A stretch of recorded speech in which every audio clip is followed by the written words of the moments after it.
Welcome to hybrids.co.nz. In this video, we show you Lexus RX350 Speedometer, also known as combination meter or instrument cluster, before and after we converted it from Japanese to English. All menus and warning messages in its instrument cluster were in Japanese, and there were no user-accessible way to change them to English.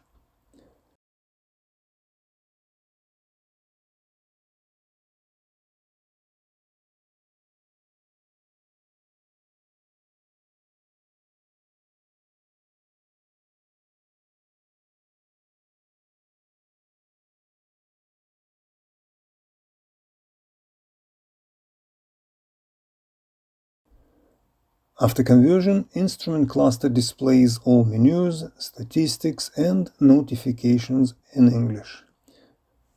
We have identified nearly 200 phrases in Japanese which we have converted to English, those related, for example, to Windows closure reminder, washer fluid, oil pressure, key battery, cruise control, moonroof, doors, lights, etc.